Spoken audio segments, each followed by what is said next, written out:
तो अब बढ़ते हैं आज के बड़े खुलासे की ओर। मेरे साथ गौरव भाटिया है, लेकिन मैं बड़ा खुलासा आज एक करने जा रहा हूं कि आखिरकार इस पूरे मामले के अंदर दरिंदगी की हदें जो पार हुई हैं वो किस कदर हुई हैं। आइए पहले वो खुलासा देख लेते हैं। कोलकाता दरिंदगी मामले में एक बहुत बड़ा पर्दाफाश आर पार कर रहा है। डॉक्टर स्वर्ण गोस्वामी का बड़ा दावा है गैंग रेप की आशंका है इस पूरे मामले के अंदर। इस पूरे मामले के अंदर यह रेप नहीं है, गैंग रेप की आशंका है। पोस्टमार्टम रिपोर्ट देख के डॉक्टर यह बात कह रहे हैं गैंग रेप हुआ है पीड़िता के साथ। कोलकाता दरिंदगी मामले में यह बहुत बड़ा पर्दाफाश है, यानी पूरे मामले को कवर करने की कोशिश की गई, प्रिंसिपल से पूछताछ नहीं हुई, सबूतों से छेड़छाड़ के आरोप लग रहे हैं। इस पूरे मामले के अंदर मैं बता नहीं सकता, जब मैं खबर बता रहा हूं तो मेरे हाथ पैर सुन्न हो गए हैं। यह गैंग रेप का मामला है और जो जानकारियां सामने आ रही हैं वो बहुत बहुत दुखदाई है। और जिस तरह से पश्चिम बंगाल की सरकार और कलकत्ता की पुलिस ने इस पूरे मामले को ढकाने और छुपाने की कोशिश करी है वो वाकई पीड़ादायक है, पीड़ादायक है। गौरव भाटिया, लेकिन डॉक्टर क्या कह रहे हैं, पहले मैं डॉक्टर की बाइट सुनाना चाहता हूं आपको भी। This much of amount of semen, it may not be, may not come from only one single man. So you cannot rule out involvement of multiple men, more than one man. That's you cannot rule out. There is every possibility of involvement of multiple men. Gaurav Bhatia, आपने doctor को सुना, ये पूरे मामले में gang rape की आशंका जताई जा रही है, लेकिन सियासत भी एकदम परवान पर है। कोई कुछ बोलना ही नहीं चाहता जी, क्योंकि सूट नहीं करता एजेंडे को।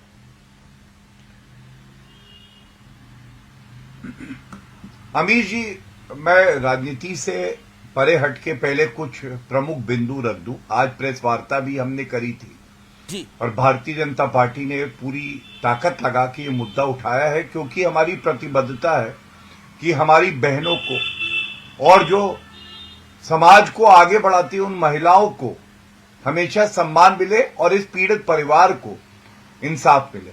सबसे पहले ममता बनर्जी की भूमिका, ये सबसे अहम है। मुख्यमंत्री का रसूख होता है। ममता बनर्जी ने 10 तारीख को जब ये हत्या की गई उसके एक दिन बाद कहा मैं सीबीआई को जांच जो है ट्रांसफर कर दूंगी। मैं पूछना चाहता हूं, विवेचना के लिए, जांच के लिए प्रथम 2 दिन जो होते हैं वो सबसे महत्वपूर्ण होते हैं एविडेंस कलेक्शन के लिए। यस, ममता बनर्जी शील्ड कर रही थी, क्या बचा रही थी जो यहां पे आरोपी है? सबसे बड़ा प्रश्न, उसी दिन ट्रांसफर क्यों नहीं किया? दूसरी बात, देखिए, डिस्ट्रक्शन ऑफ एविडेंस ये इसलिए भी है कि हमने तमाम बयान सुने हैं। ये बार बार कहा गया है जब कोई रेप होता है ये बहुत ही गंभीर और जघन्य अपराध है और देश का कानून ये कहता है एफआईआर लिखी जाएगी जी, चाहे चाहे वो नया कानून हो चाहे वो पुराने कानून में। अब ये पूछा जाना चाहिए इसको अननेचुरल डेथ क्यों कहा गया? ये साजिश नंबर 2 है। वो इसलिए किया गया कि हम अगर रफा दफा कर दे मामले को तो हम बच जाएंगे। ये बहुत चिंताजनक है। सुप्रीम कोर्ट कहता है एफआईआर होनी चाहिए। तीसरी बड़ी बात जो अब आप कह रहे हैं, गैंग रेप क्यों असुविधाजनक है ममता बनर्जी को? वो इसलिए है क्योंकि अरेस्ट केवल अभी तक एक हुई है। अगर ये रेप का मामला दिखाएंगे तो एक अरेस्ट काफी है या और बाद में हो सकती है, लेकिन अगर गैंग रेप है तो फिर इसका मतलब आरोपी और अभियुक्त अभी और बाकी है जो बाहर घूम रहे हैं। इसलिए ये कवर अप करना चाहते हैं कि हम गैंग रेप ना दिखाएं। चौथी बड़ी बात जो चिंताजनक है, वो प्रिंसिपल जिनके लिए ये बच्ची समान थी, ऐसा जघन्य अपराध होता है, वो क्या बोलता है माता पिता से? वो कहता है कि आपकी बच्ची ने सुसाइड किया है। ये कल के जजमेंट में आया है कलकत्ता हाईकोर्ट के। अब आप मुझे बताइए, एफआईआर तो जो प्रिंसिपल था वो भी कर सकता था, क्यों नहीं करी? बचाने का प्रयास क्यों किया गया? जो माता पिता है उनसे झूठ क्यों बोला गया? और सबसे बड़ी बात है, ममता बनर्जी ने उसको क्या रिवॉर्ड किया, वहां से हटा के दूसरे अस्पताल में डाल दिया। कलकत्ता हाईकोर्ट ने फटकार लगाई और कहा कि उसको तुरंत हटाइए वरना हमें कार्रवाई करनी पड़ेगी। और सबसे बड़ी बात है, जजमेंट पढ़िए, उसमें एक लाइन है जो सबसे महत्वपूर्ण है। आज भारत का और पश्चिम बंगाल की जनता का जो विश्वास है वो ममता बनर्जी सरकार से हिल गया है। तो कलकत्ता हाईकोर्ट ने कहा टू इंस्टिल पब्लिक कॉन्फिडेंस हमें यह आदेश पारित करना पड़ रहा है जिससे निष्पक्ष जांच हो।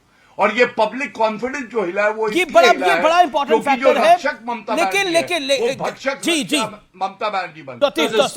तौसीफ प्रिंसिपल इतने बड़े आदमी थे कि सरकारी वकील को खड़ा होना पड़ा वहां पर, प्रिंसिपल को बचाने के लिए सरकारी वकील खड़ा था वहां पर, और कलकत्ता हाई कोर्ट ने इसको बकायदा नोटिस में लिया इस बात को और बोला इस बात को। ये इतने बड़े आदमी है कि इसके लिए सरकारी वकील खड़ा होगा। अमित जी देखिए, गैंग रेप को छुपा रहे हैं आप लोग। नहीं, मतलब एक महिला डॉक्टर 36 घंटे की ड्यूटी के बाद अगर आधा एक घंटा आराम करने के लिए अपने आराम वाले एरिया में गई और वहां पर उसके साथ गैंग रेप हो जाता है, कहां सुरक्षित है बंगाल में महिलाएं फिर? अमित जी, कैमरा रूम में अमित जी, सरकारी पुलिस खड़ी थी क्योंकि ये सरकार के खिलाफ केस है, पीआईएल होता है, कोलकाता पुलिस का वर्जन रखना पड़ता है।